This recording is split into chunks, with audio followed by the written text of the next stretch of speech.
Everyone's moving to Sandpoint, Idaho, but can you actually afford to live here? With stunning views of Lake Pend Oreille, world-class skiing at Schweitzer, and the charming small-town vibe, it's no wonder this hidden gem is attracting so many people. But before you pack your bags, let's break down the real cost of living here, because it may not be what you think it is.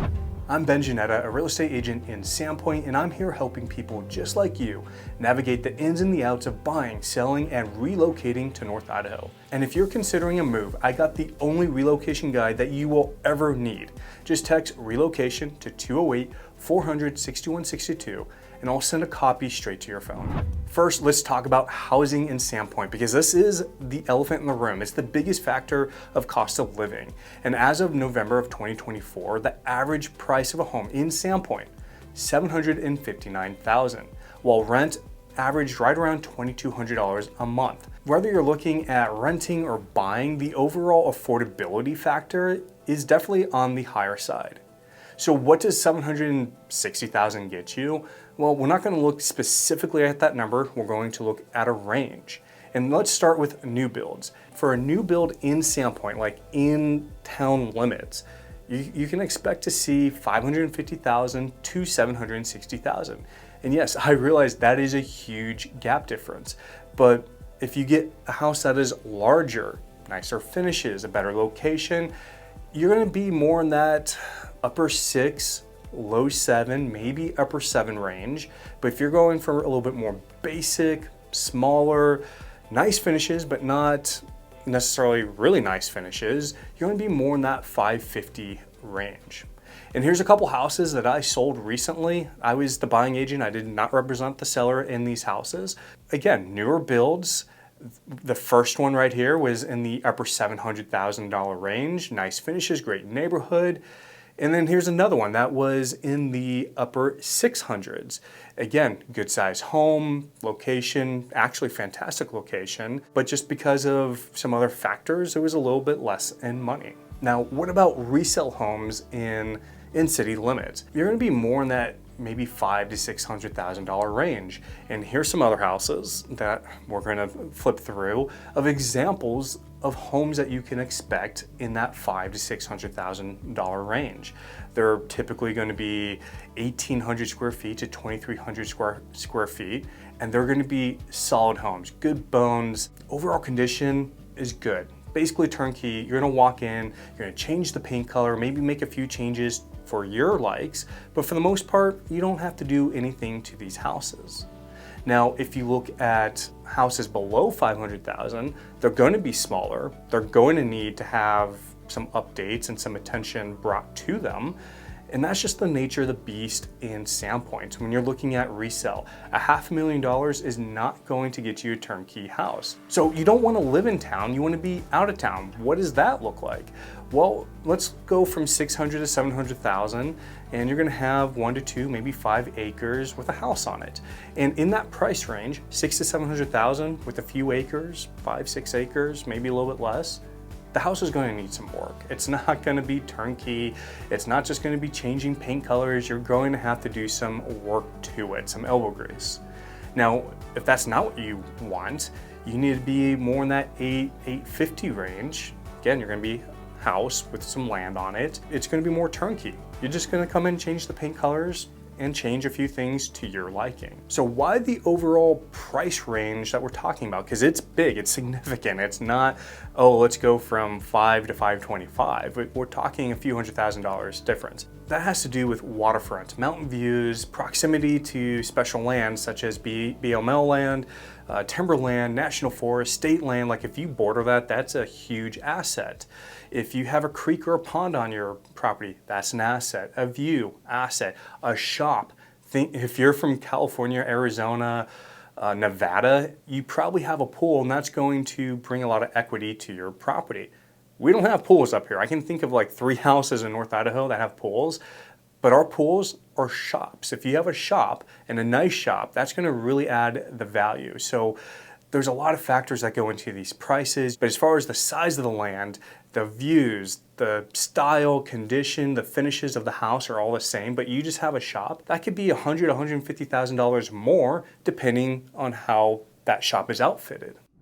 Okay, let's talk about utilities and services in Sandpoint. Utility costs can vary widely because it really depends on how well your home is insulated, the heating and cooling systems that you have, and the condition of those systems. My house, what we're currently doing, we have electric, we have gas, and we have wood. So typically our electric bill is $120 a month. We don't use our mini splits that often to heat and cool because in the hotter months, it doesn't get hot enough to warrant turning on the mini splits. In the winter, we have a wood stove and we have a gas heater on the main floor that brings heat up to the second floor. So we're not using our mini splits often. That's why that bill is relatively low.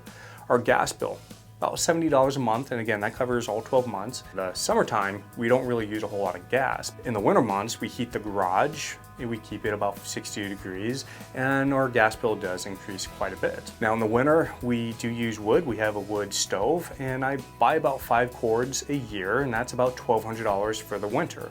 So when you add all that up, we're about $290 on average for our utilities. When I take a listing, I always ask the homeowner for their average utility costs. And because of that, I can safely say on average for everyone, it's about $190 a month. As far as internet cost, if you're going to be in town, you're looking at about $80 for high-speed internet. If you're out of town, go with Starlink. It's about $120 a month. There's some other services out there to provide you internet, but in my experience, not opinion, experience, they're going to be less reliable, they're going to be slower speeds, and they're going to cost just about as much as Starlink. Let's dive into taxes, because that's another big component to all this. And overall, the tax rate in Idaho is going to be less than where you're coming from. I see that when I'm talking to buyers and they're like, I can't believe my taxes are only $2,000, $4,000 a year, where in California they're $12,000, $20,000 a year. And what's cool is if you declare your house here in Idaho as your primary home, you can apply for a homesteading exemption, and that takes $120,000 off your assessed value. Example, if your house is assessed at $500,000, take $120,000 off of that, and you're going to be taxed. Your tax liability is going to be $380,000, which is huge. Now let's say you live out in rural Idaho and you have 6 acres. You can apply for a timber exemption, and that helps reduce your taxes. And yes, you can stack those exemptions on top of one another. Now say you have some chickens, just chickens, that's something easy. A lot of people can take care of chickens. And you start selling some eggs, just 1 or 2 dozen from time to time. You can apply for an ag exemption, and you guessed it, you can stack that on top of the other 2 exemptions. There's so many other exemptions that you can apply for, and go ahead and reach out to me. We're not going to cover them all in this video. Okay, let's talk about groceries and dining in Sandpoint. And let's start with groceries first. I'm a family of 6. There's a lot of us. We eat a lot, and I can't get out of the grocery store for less than $200. And if we're stretching it a little bit, like we went an extra day or 2 between going to the grocery store, easily $300. No question about it. I've given up trying to stay under $200. It just does not happen unless I'm picking up a loaf of bread and some eggs. And let's talk about an example here. Super One Foods, I love them. They're one of the more popular options up here. They have good prices. The layout of the store is awesome. And let's look at some eggs. What they're currently going for as of December 5th. Eggs, the cheapest I could find, $3.68. And the more premium, cage-free, organic ones, $5.48. A gallon of milk, the cheapest I could find at Super One, $4.48 a gallon. And if you're going for, again, something more organic and healthy, maybe, $7.98, and that's a half a gallon. Now bacon, currently, $7.98 for 12 ounces. And if you want something a little bit local, $10.68 from Woods Butcher, and they're local and they're great.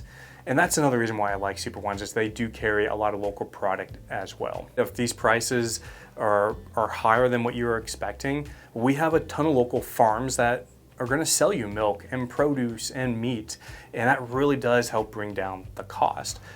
You know, we've raised our own steer, and the last time that we did it, we averaged $4.25 per pound, and that's for every cut. Okay, what about dining out now? So again, a family of 6, I've given up trying to stay under $80. We're gonna be $80 to $100 easily, and that includes the tip. And I imagine if the wife and I can ever get out for a date, we're gonna be more in that $30 to $40 range. Well, with an appetizer, we're probably like $50. Without the appetizer, $30 to $40. Okay, let's talk about transportation in Sandpoint. And let's talk about gas prices first. If you're coming from California, Washington, or Oregon, I know our prices are going to be lower than you, at least on average. Our fuel prices to the national average in North Idaho are going to be higher. And let's talk about the national average. As of December 5th, $3.03 a gallon, and that's per AAA fuel, whatever. Idaho's average is $3.06, a little bit higher than average for the national. And then Sandpoint, we're at $3.09 a gallon. So we're a little bit higher than the state average of Idaho at $3.06, and that's just a little bit more than the national average. And if you're looking for diesel, because that's what I drive, Sandpoint, we're at $3.49 a gallon, and compare that to Phoenix at $3.19. So pretty comparable, not a huge difference, especially on the regular gas. It's pretty close. What about local transportation provided by, public services? Well, we don't have a whole lot. We have the spot bus, and that's free, and that goes from Dover to Pend Oreille. But outside of that, it's really important to have your own vehicle to get around North Idaho. There's a ton of ground to cover, and there's not a lot of options outside of Spot, and that just goes between the towns that are right next to each other. There's not options to get you around town. Let's talk about insurance in Sandpoint. Let's start with homeowners insurance and rates. They are typically lower up here due to the low incident of natural disasters and just the threat of a natural disaster. We don't have hurricanes like Florida. We don't have tornadoes like the Midwest. We really don't have flooding like you're gonna see along some of the southern states and the western states. So what do we have up here? And that's gonna be wildfires. Really, Idaho, we don't have a whole lot. It's mainly our neighbors that are burning, Oregon, California, Montana, Canada. We get a lot of their smoke, and yes, we do have a lot of national forest here, but I would say the state does a really good job of managing and maintaining the forest. And so yes, we do get forest fires. I'm not saying that we're immune to it. And what we're seeing from insurance companies right now, because that is our biggest threat, they're starting to tighten the ropes up a little bit up in North Idaho and saying, well, these trees are too close to your house, they need to get removed. You have a metal roof, that's great. We're gonna give you a little bit of a break on the insurance quote, just because it adds a little bit more fire protection to the structure. And what about vehicle insurance? Well, again, rates tend to be a little bit below the national average. Because insurance up here is a little bit cheaper, a little bit more affordable, make sure you just get full coverage, because there's a ton of deer out there. They're like cockroaches. They're gonna jump out in front of you. Hopefully you don't hit them, but if you do, there's a good chance that your car is going to get totaled. If it doesn't, I have a great recommendation for an auto body shop up in Bonners Ferry. Okay, what about entertainment and outdoor activities in Sandpoint? Well, there's a lot of options, and if you've been watching this channel, we've covered a lot of these, but let's do it again. Swatcher Mountain Resort, it's a paid activity, of course. A ski pass, they definitely have gone up in years past because there's new ownership by Alterra, and they've increased the prices, and they're bringing some new amenities to the mountain. That being said, an adult pass, $1,500 for the season. A child is $439. They do offer early bird discounts, and that can save you significantly. So I do recommend that you jump on those early bird passes if you are a skier. If you want to get out on Lake Pend Oreille, you can rent a pontoon boat for $400 for a half day, $600 for a full day. And if you want to do something a little bit faster, more sporty like, you can get a ski boat for $500 for a half day, $750 for a full day. And I'm excited to announce that Pend Oreille, North Idaho, we got our first ice rink. It's called The Pond. It's over in Pend Oreille. $15 for general admission, and they do skate rental. So if you don't have your skates, that's fine. Just go down there. It's beautiful. They have lights everywhere, and this was a great addition to our little town. Now, traveling just a little bit, you can go down to Silverwood Theme Park.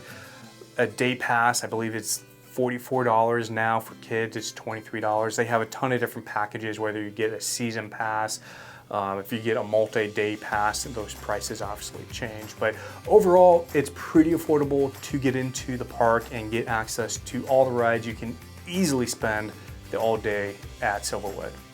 You can also go down to Triple Play, that's down in Hayden, and they have several packages down from $16 to $65 for the full day and full access to everything. A great option, especially in the wintertime if you just need to get out of the snow, go somewhere where it's warm. Now, some free options, of course, you can go down to City Beach and you can swim. That's located right in downtown Sandpoint. A ton of fun. In the summertime, it's packed, not overly packed, but it's still, there's a lot of people. You kind of learn when to go, when not to go to avoid the tourist people coming in, enjoying the beach. A lot of people go to Pack River to swim. There's a bridge over by Northside Elementary School that a lot of people jump into the river. A ton of fun, it's not scary, completely safe. But if you've never done it before, ask a local who's done it, because there is a few feet where you need to jump from to make sure you hit the deep part of the river.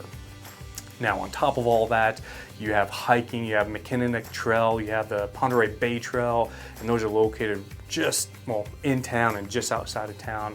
If you like to horseback ride, ATV, snowmobile trails, they're everywhere. Like, just pull up a map, it's easy to find. I don't need to point them out. Another free option, especially if you have smaller kids, go to the Cedar Street Bridge, located in downtown Sandpoint, and head over to Creations.